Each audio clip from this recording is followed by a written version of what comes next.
What's up, guys? Charles Damiano back from the Bruce Lee Collection for another exciting episode, and today I am here with the infamous Bey Logan. Hello. Bey, thank you so much, man, for being on the show today, man. We've been trying to set this up forever now. Forever. And I didn't want to do a Zoom. I didn't want to do it online. I'm so glad that you visited New York City. You waited till the weather was cold enough for an English guy. Exactly. Now I'm here. And thank you for showing up just for this. I know you didn't come here just for personally. It was just for this interview. I'm just kidding. Don't tell them that. They'll think poorly of me. I'm just here to be interviewed by Charles. I'm flying back right after. There you go. Well, I wanted to start today, Bey. We have a lot of Bruce Lee fans, a lot of Bruce Lee collectors on the show, and some new fans. And for those of them who may not know you, I know you for years now. I know you've been in the industry like myself for years and years and years.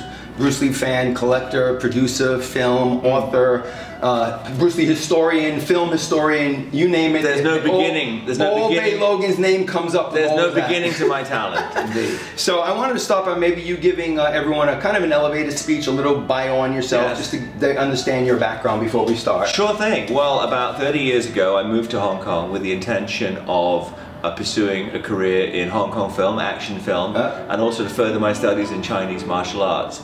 And along the way, of course, had a family in Hong Kong, and really became, I've now lived as long in Hong Kong as I ever lived in England. Wow. So I take myself to be a Hong Kong person. Got ya. And I found that I guess my position in life is really in some way bridging East and West. Yes, yes. So I've worked on films with people like Jackie Chan and Sammo Hung and Donnie Yen.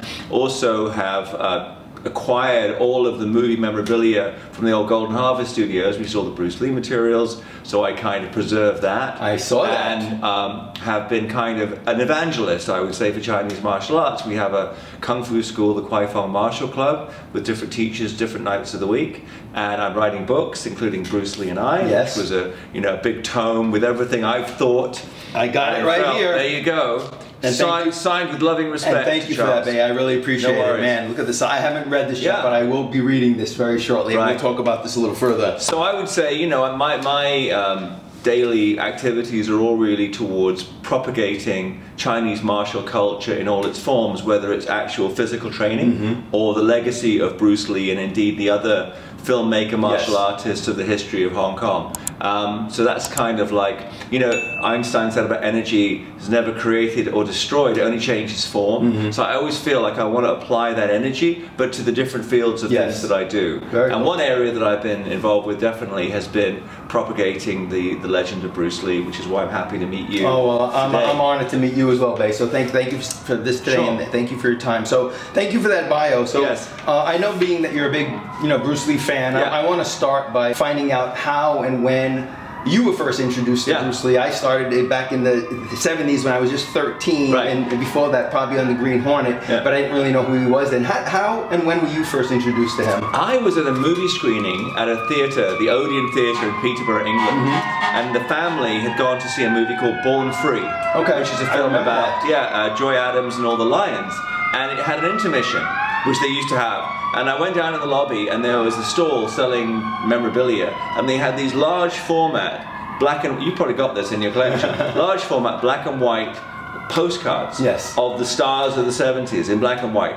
Clint Eastwood, John Wayne, Steve McQueen. And then I looked through them, and there's this guy, this Oriental Asian man with this ripped physique, holding this strange implement, looking at the camera, and I just, who is this? And I turned and read Bruce Lee, Hong Kong superstar, Enter the Dragon, I was like, oh my God, I've got to see his movies, I've got to find out more about this guy. And at the bottom it said, passed away. And I was like, so I kind of, at the top of the page, had found my idol, and by the end, lost him.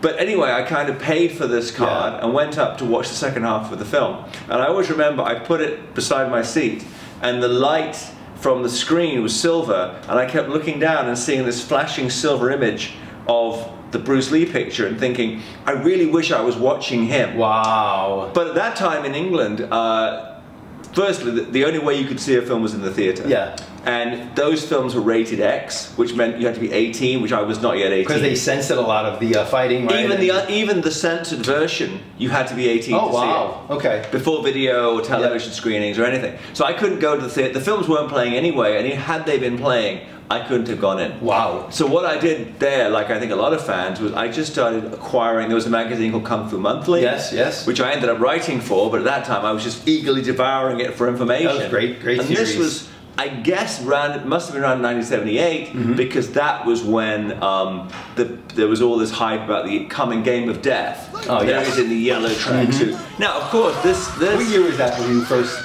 Well, that would have been probably 78, 77, 78, because that's when there was all this talk in Kung Fu Monthly. That's when Game of Death was about. Correct. Every month, the edited, because at the time, now of course, perhaps it's old hat, but at the time, the idea of, wow, this film is about Bruce and he's fighting his way up the different levels of this chain, of this tower, and there's a master of this. This was mind-blowing to like a young English schoolboy. Oh my goodness. And then, so just to finish the story.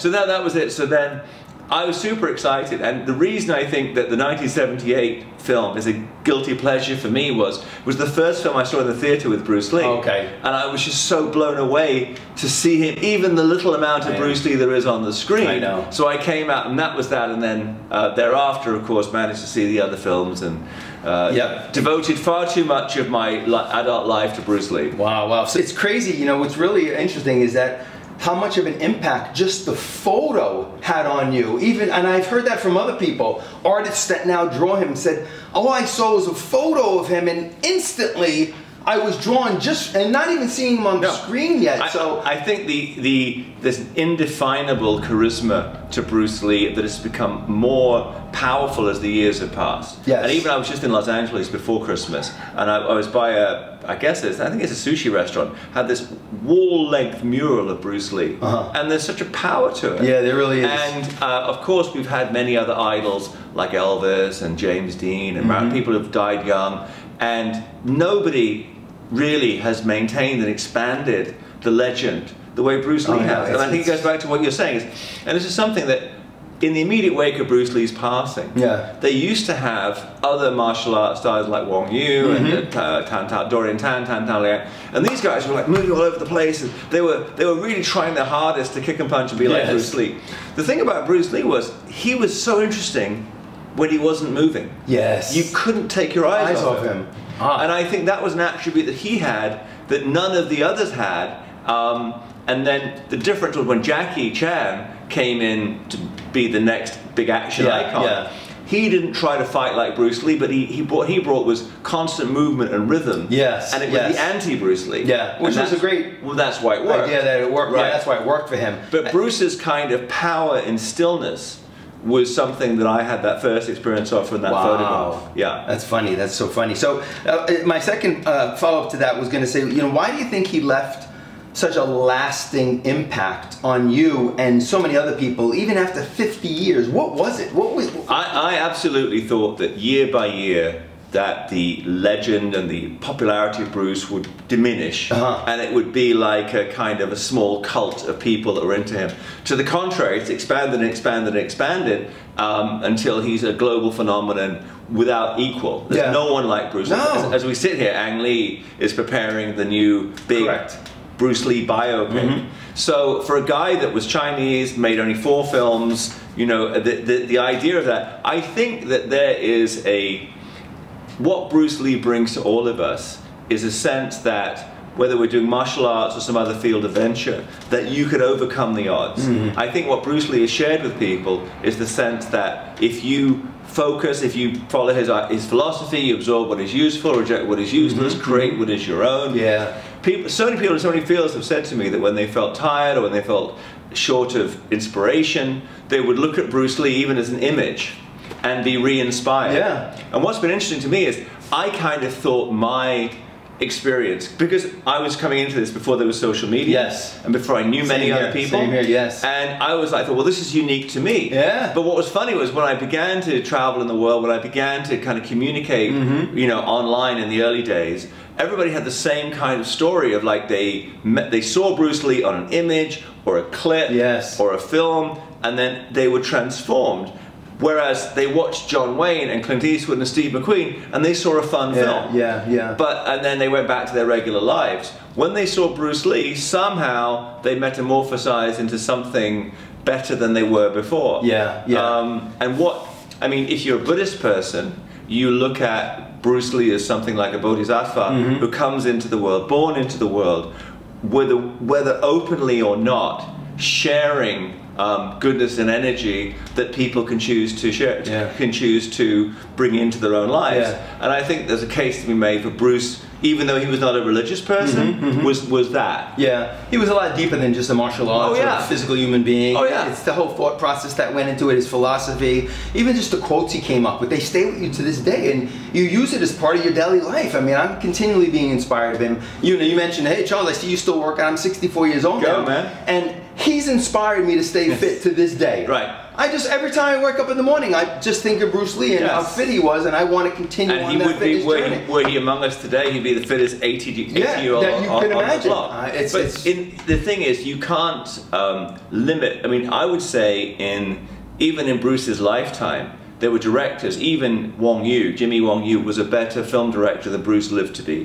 Sammo Hung became an amazing choreographer. Someone like Donnie Yen is an amazing on-screen martial art performer. So if you say Bruce Lee is popular because he directed films well, choreographed films well, fought well on screen, no, because then if that's what it was, the people who have equal or bettered him in those fields would have the same impact. Exactly, but nobody did. And what it was is that there was a charisma about him as a spiritual being inhabiting a human form for a limited amount of time that had this profound impact on the world, and nobody else could match it. And what's good is none of those people who I just mentioned would claim that they did. Exactly. I met Wong Yu. I worked with Sammo. I worked. Donnie Yen and I have been, you know, close brothers for many years. None of them would say, "Well, no, I'm doing it and I'm better than Bruce Lee." Jackie would not say that. Jackie Chan. They're all humble about it. I know. Yeah, that's so true, so true. It's funny, one of the things you said, you know, back in the day, we all felt like we were alone, like we had our own little journey with Bruce, right? And you didn't realize that there was millions out there that I always felt alone. I'm like, oh, only I feel this way. You should have seen my mom's face when I started putting up posters of half-naked Chinese men holding sticks. Yes, exactly. She was like, what is this about? And I would be just kind of, no, it's Bruce Lee, he's this, he's that. And definitely for middle-class English parents, this was kind of, you know, a shock to the system. I did feel very much alone. And the first time I realized there were other people like me, Kung Fu Monthly magazine had these conventions in London, and you'd go there, I went there, and it was like, oh, this is kind of like... I'm not alone. I mean, the weird thing about it is, for there to have been a magazine every month about Bruce Lee called Kung Fu Monthly, there must have been other readers, but they were invisible. I know. So when you actually had a theatre full of them in London, you were like, oh, wait a minute, you know, like,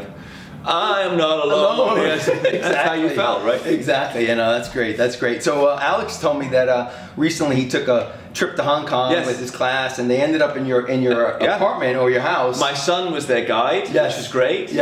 And he told me that they had the pleasure of watching Enter the Dragon. Correct. And he said, and I know you've done commentary on how many films now? Like thousands, hundreds? I don't know. There's some other guys who are doing a lot now. I think I still have the record, but I may not have. But I did probably several hundred. Yeah, that's what I read.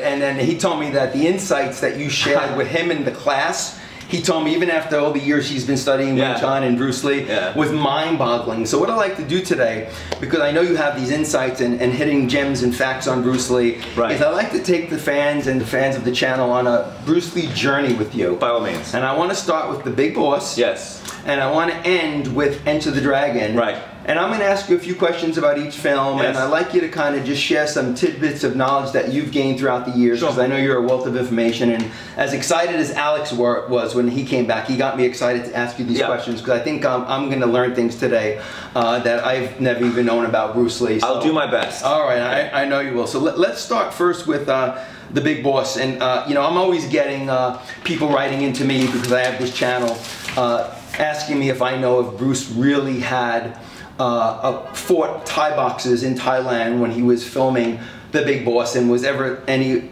witnesses to that, or did it even take place? And I don't know, I wasn't there, but maybe you've heard any insight on this. I think that even before the Thai boxers got a look in, the Hong Kong stunt team were highly dubious about Bruce Lee. Okay. Because what happened was, the film was geared up and ready to go in Thailand with James Chen Jun as the lead. Who was a familiar face to all of these guys who'd been at Shaw Brothers, then went to Golden Harvest. And all the stuntmen like Chan Long, Abi, they were all Lam Ching-ying, who surprisingly was the fiercest of them all, even though he was so skinny. They were like, Lei Hui-chun's kid, this child actor, is coming back from America to show us all how to fight. And they're very dubious. I mean, people had not seen Bruce carry a movie. He was, you know, kind of had not really established himself in a major way in Hollywood. So he shows up in Thailand. The first challenge was to prove himself to the stunt team.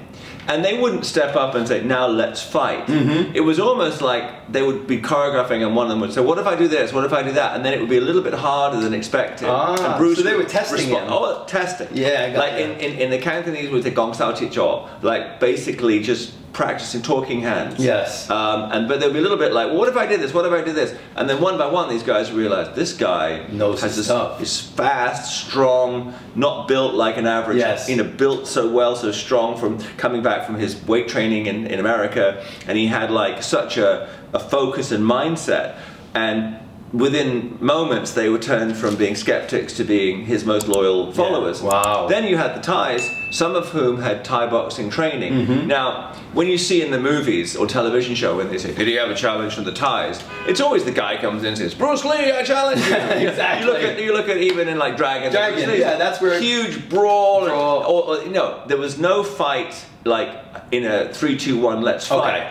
It was the same kind of thing where guy would say, okay, what if I did a low kick or whatever, what if I did this, and Bruce would then counter or he would be faster. I mean, there's the famous story of when he came back to Golden Harvest, everybody had said to Sammo Hung, who was the top dog, you know, this is new guy, Bruce Lee, Lei Siulong, and he's come back and he's really amazing, and Sammo's like, like he's so amazing. And then when they met at Golden Harvest, they give each other the eye, and Bruce is like, looks like you want to try me, let's like, see hala. And then Sammo's like, see hala, if you want to try. And Sammo, who'd been in Hapkido, starts to do a kick, and he said his kick got Samfan like third of the way, and Bruce already kicked him in the head. So I think that there is a way to prove yourself, which is not that you do a no holds barred challenge, brawl, fight on set and hurt somebody. But I've actually had experiences. I'll tell you, it's funny because he always gets a bad rap. I'll tell you, one of the guys who I was surprised with his real close range power was Steven Seagal. And Seagal, I know, had a reputation in the old days for hurting people on the set. But when I worked with him, it was the same deal where people would say, well, how about this, how about that? And he, with his Aikido and his Tai Chi background, was still surprisingly, all the stunt team I brought over from Germany, it was the same thing. But it was not like, did he prove himself by having a challenge match with somebody? No, it's just you find out who's real, who's not real. I got you. Exactly. I got you. Wow, well, interesting. Okay, that's what I figured. I don't think there was an actual physical fight that took place. It was more like they were testing the waters. But I think people do think that because they see it in the movie. They see it in the exploitation films, documentaries. They hear about it, they think it's like that. I was lucky because two things. One, when I came into Hong Kong and immediately started in the film industry, a lot of these guys like Zebra Pan, Ban Ma Jai, Chan Long, Peter Chan, Lam Ching-ying was still alive. I was working with these guys and learning Cantonese and having the opportunity late at night on a movie set to say, what was Bruce Lee like? And it wasn't like an interview where it might have been filtered. So I would get what I considered to be the straight, you know, word on what Bruce Lee was really like. Okay, so I have another question for you. So the other big question that gets asked all the time to me is the sword of the head scene in The Big Boss. Now Arrow just released the box set and they had, you know, 10 minutes of extra footage. Yet the sword in the head scene was not included, and a lot of fans are disappointed that it wasn't in there. We thought, okay, finally we're going to see it. Now I've never seen it, but I've spoke to people who told me that in the day, in the 70s, they actually remember seeing it in the movie theater. So I want to ask you first, have you ever physically seen the scene, and what's your thoughts on it? I have not. Has it appeared in the film at one point and we just don't know about it or can't find it now? I have never seen it. I've always wondered if it's an early example of the Mandela effect.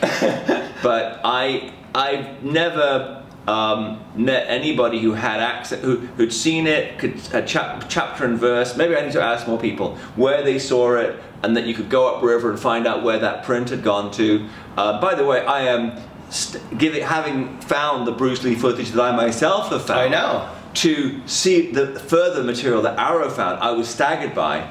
I will tell you one interesting thing. I had a lunch just a year or so ago with the Hong Kong Editors Association, and Peter Chung was there, who is now somewhat an invalid, and he's had strokes, and things, but still can talk, still compos mentis. He edited Big Boss, Fist of Fury, Way of the Dragon, all those movies. And I actually asked him about deleted, like offcuts or stuff that was cut out for whatever reason, and he said for a long time, relatively after the films were finished, that footage was sitting there at the Golden Harvest editing rooms.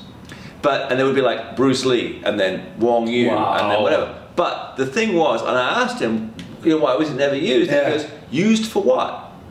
Because in the initial time that Bruce made films, nobody knew he was going to pass away. Then you had the initial shock of him passing away, and the focus then was belatedly, okay, we're going to do Game of Death, but that was quite a while after Bruce had passed away. So his feeling was, the footage actually sat there for a long time, and the reason nobody had seen it is nobody ever came in and said, and I believe to some degree that's how they found the log footage and the other things. It was not that somebody was like fiendishly hiding it away. Same thing when I found the Game of Death footage. Somebody with the right information had to ask the right questions to the right person, then you get access to it. And I think that there was an earlier cut, as we know, of the Big Boss that got censorship occurred, and it kind of like that scene was cut out.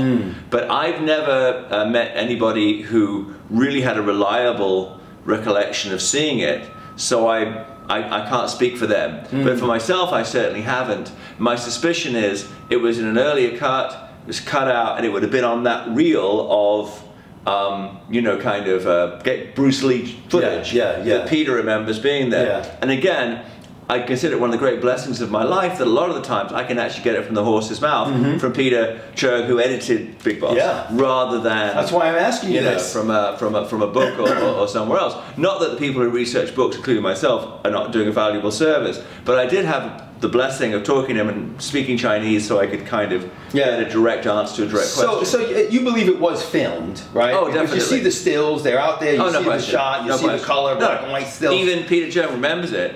But he said at that time, anything cut out for whatever reason, censorship, running time, whatever, would not have been thrown away, but it would have been kept at the studios, and for a certain amount of time.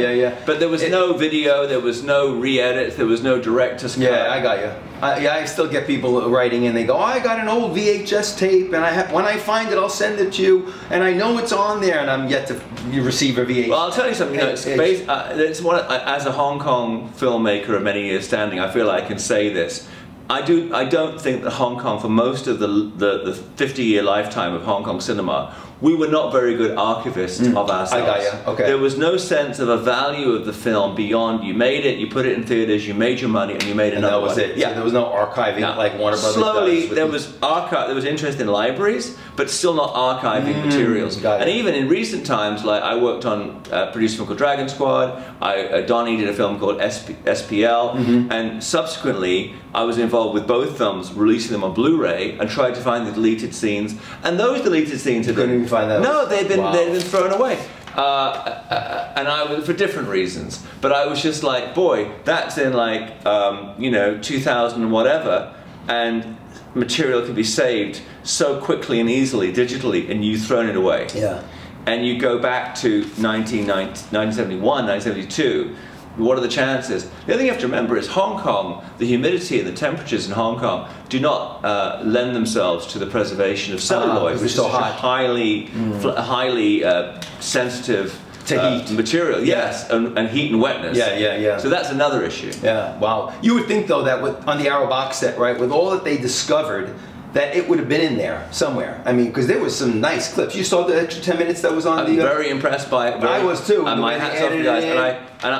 My own belief is that that always the pot of gold at the end of the rainbow. I think in a way it's good, because I think if every frame, like I'll give it, well, we'll talk about it we'll talk about it. I believe you get to talk film by film. But there probably is other footage out there, and the fact that the fans still have so much excitement and pleasure in finding out where's this. Maybe there'll be a part 2. It's part of what keeps the legend alive. It really is, yeah. Just that, what are we going to discover next, right? That unknown, yeah.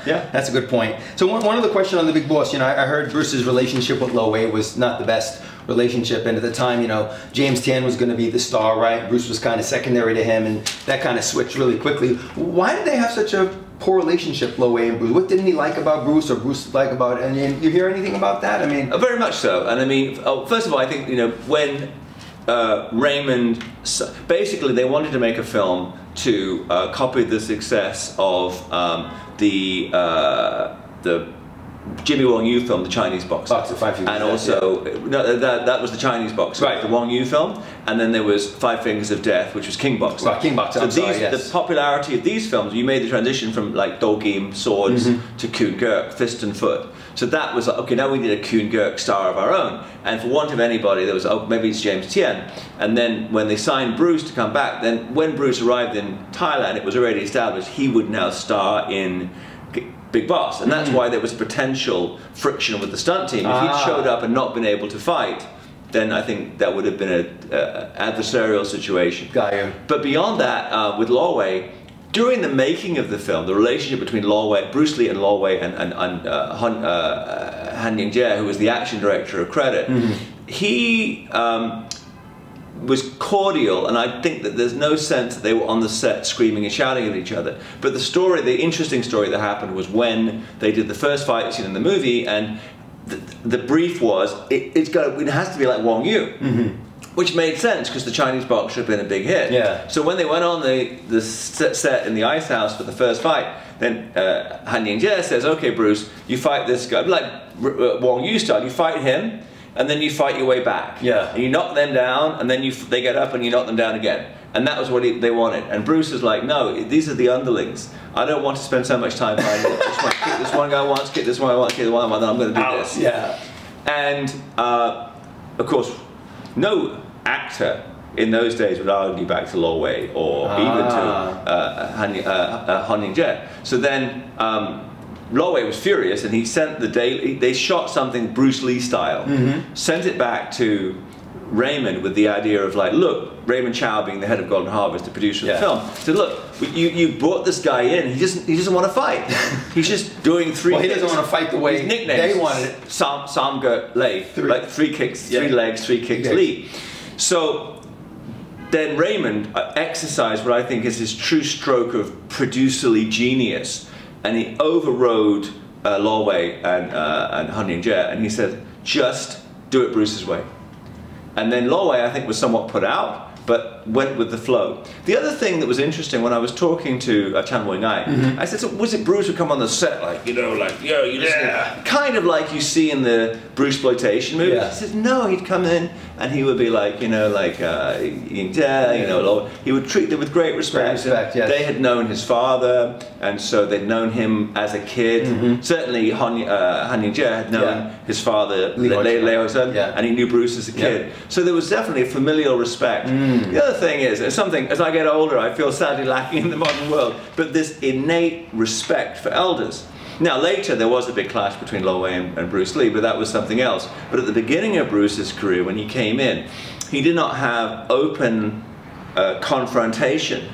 It was more like, I think it would be better if we do this. Now, I'd love to go into an alternate universe and see Bruce Lee beat up 10 guys back and forth, because even if that was the Lo Wei, the Wong Yu mathematical method, it would have looked better if Bruce Lee did it. But that film was never made. So that became, and even if you look at the deleted stuff that they found that's kind of shot like jumping and the fire and everything, it's much more in the style of the early 70s, late 60s, early 70s Hong Kong movies. When we look at Big Boss, it's very fresh, very dynamic. What's interesting is that at the same time that they were shooting in Pak Chong on the Big Boss, Shaw Brothers were shooting a big Thai boxing themed film called Duel of Fists, directed by Chang Che, with Dick Long and David Chang, who between them were like a composite Bruce Lee. Dick Long was muscular and he had done Wing Chun, and David Chang was wiry and he had his parents were movie stars. Yeah. So it was like put them together and you had Bruce Lee. Yeah. And you look at that movie and it's shooting in all the stadiums, Lumpini Stadium, you see all the reclining Buddhas, you see everything.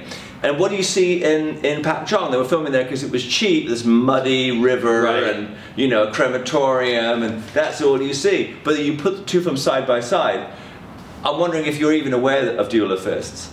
Not really. Exactly. Yeah. And so most were like that. They were like, sure, we'll spend all this money on Duel of Fists, putting in their big stars, and it's forgotten. I've heard of it back in the day, but I haven't watched it since then. Big Boss is still remembered. We're talking about it now, right? 50 years later. Yeah. Well, thanks for the insights on that. Let's move over to Fist of Fury. Yes. Here in the States, came out at Chinese Connection. Yeah. The name in itself is always confusing to so many people. You got Big Boss, here it was Fists of Fury, then it was Fist of Fury, known as Chinese Connection here in the States. They still persist in the story that they switched the labels. So is that what it is? That was the story behind that? That's what they were told. That's what we were told back in the day. Yeah. So first thing I want to ask you about the Chinese Connection. When I saw it as a kid here, I was blown away because it's the first time we've seen Bruce use the nunchucks for the first time. Right. The U.S. audience was like blown away. They'd never seen that on screen before. And then also, his battle cries in that film were just like so unique. Yeah. You know, you never heard of them before. So cat-like, and it fit him because he was moving like a cat in that movie. Yeah. And I get asked all the time, was that his battle cries? You know, or was it dubbed in by someone else? And did you hear anything on that? Because I don't really know the answer to that. It certainly was recorded by Bruce Lee. Oh, it was? Even though the rest of the dialogue was recorded in Mandarin by somebody else, and the English dialogue, even though Bruce did dub some lines into the English version, the English version was somebody else. But that I know. The war cries was him. And I think if you even go back and look at him in Green Hornet, you can kind of hear the beginnings of that with the kiai. Yes. And then it becomes this very distinctive, as you say, the cat-like kiai that he used on Fist of Fury, and thereafter became this kind of much mock, you know, right? But it was him, yes. So you heard it was him, okay. Yeah. Great. Well, I'm glad you cleared that up because there's been back and forth on that for forever now. The other thing I was wondering is, you know, you see all the outtakes and the behind the scenes on Enter the Dragon. How come there was never any behind the scenes ever released on the Chinese Connection or even Fist of Fury? Are there outtakes on that or behind the scenes footage that you think is still around that they just never... Join me for part 2 with Bruce Lee historian, film commentator, and author Bey Logan as we continue our Bruce Lee film journey, discovering and discussing Bruce Lee film insights and hidden gems of wisdom on our hero, Bruce Lee. Coming soon.